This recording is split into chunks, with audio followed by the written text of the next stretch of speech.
βροχή, κρύο και σκοτάδι. Δεν μου αρέσει καθόλου ο χειμώνας. Φέτος στην Ελλάδα έχουμε βαρύ χειμώνα και κάτι τέτοιες μέρες σκέφτομαι το ελληνικό καλοκαίρι, τον Αύγουστο με τις γιορτές, τους γάμους και τα πανηγύρια, το φαγητό, τη μουσική και τους χορούς. Λοιπόν, επειδή με κούρασε ο χειμώνας, πάμε να θυμηθούμε μερικές φωτεινές και όμορφες στιγμές από το καλοκαίρι στο χωριό. Φύγαμε! Clossenauts, it's not just a lesson, it's your journey. Είναι 15 Αυγούστου, μια πολύ σημαντική γιορτή στην Ελλάδα, η γιορτή της Παναγίας, και έχουμε έρθει στο χωριό Καστανίτης. Θα πάμε στην εκκλησία, θα δοκιμάσουμε τον κεσκέ, ένα τοπικό έδεσμα που σερβίρεται αυτή τη μέρα, αλλά πιο πριν είδα αυτό το παραδοσιακό σπίτι και θέλω να το εξερευνήσω.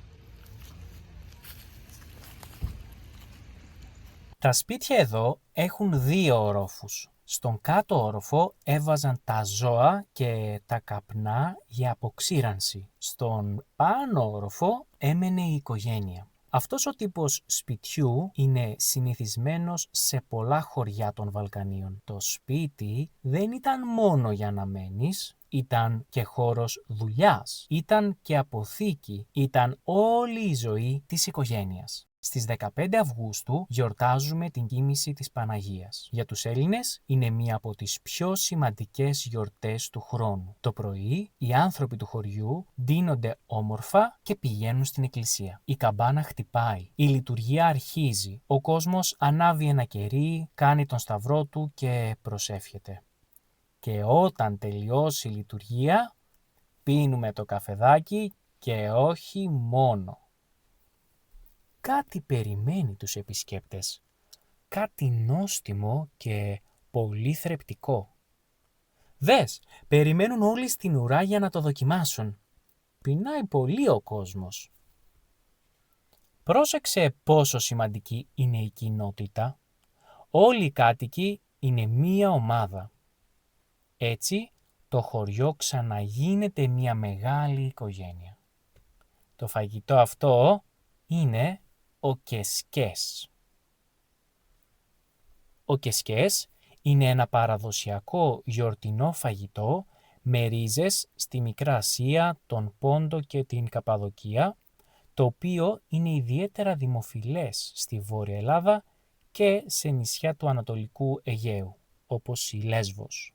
Πρόκειται για ένα πιάτο που συνδυάζει το σιτάρι και το κρέας. Όλα μαγειρεύονται μαζί για πολλές ώρες και δίνουν ένα φανταστικό φαγητό. Τι γεύση έχει όμως?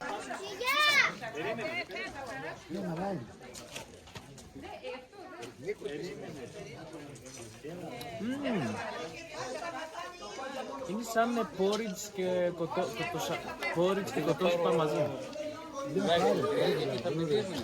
Στο γιορτινό τραπέζι υπάρχουν και τα πισία, ποντιακά πιτάκια γεμιστά με τυρί και πατάτα.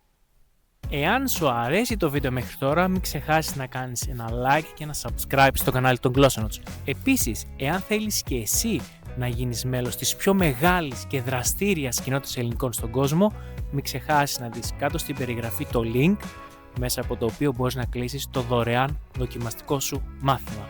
Εντάξει, είναι ωραίο να βλέπεις βίντεο και να μαθαίνεις ελληνικά μόνος σου, αλλά δεν είναι πιο διασκεδαστικό όταν είσαι μέλος μιας ομάδας και έχεις έναν επαγγελματία εκπαιδευτικό να σου διδάσκει ελληνικά? Τα λέμε στο επόμενο. Μερικές μέρες αργότερα, στο χωριό έγινε μια άλλη τελετή, ίσως η πιο αγαπημένη του καλοκαιριού. Ναι, το καλοκαίρι είναι η εποχή του χρόνου που γίνονται οι περισσότεροι γάμοι στην Ελλάδα. Αυτός ο γάμος είναι λίγο πιο ξεχωριστός επειδή θα γίνει μέσα στη φύση. Περνάμε το γεφυράκι και φτάνουμε στην μικρή αλλά πανέμορφη εκκλησία του Αγίου Γεωργίου. Αυτό είναι το έθιμο. Ναι, είναι το κουλούρι του γάμου και παίρνεις και μια έχει. Σαν τσουρέκι, πολύ ωραίο. Πάμε να δούμε μερικά πλάνα από αυτόν τον γάμο. Το Πατρί και το Υιό και το Άγιο Πνεύμα. Νίγια και σώνα στον αιώνα. Στο όνομα του Υιού και του Αγίου Πνεύμα. Αμήν. Αραγωνίζουμε του Δημήτρη και του Χριστιανή. Στο όνομα του Πατρός και του Υιού και του Αγίου Πνεύμα. Αμήν. Αραγωνίζουμε του Δημήτρη και του Χριστιανή. Στο όνομα του Πατρός και του Υιού και του Αγίου Πνεύμα. Γράψε μου στα σχόλια. Εσύ θα ήθελες να κάνεις έναν γάμο σαν αυτόν? Και φυσικά ο Αύγουστος είναι ο μήνας των πανηγυριών. Κάθε χωριό στην Ελλάδα έχει πανηγύρι τότε. Λογικό, αφού τότε έρχονται οι περισσότεροι συγγενείς και φίλοι.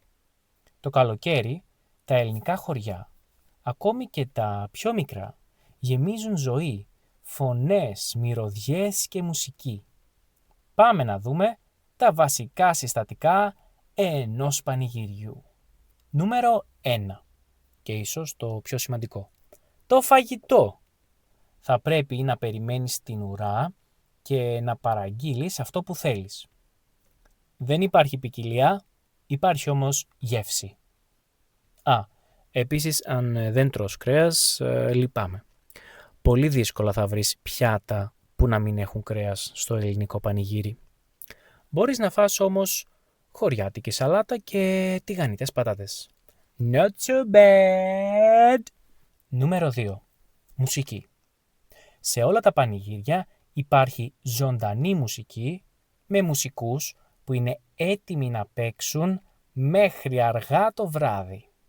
Νούμερο 3. Χορός. Και όταν λέω χορός, εννοώ ότι σε ένα πανηγύρι θα χορέψεις. Ξέρεις, δεν ξέρεις. Πάμε να δούμε μερικά είδη χορών.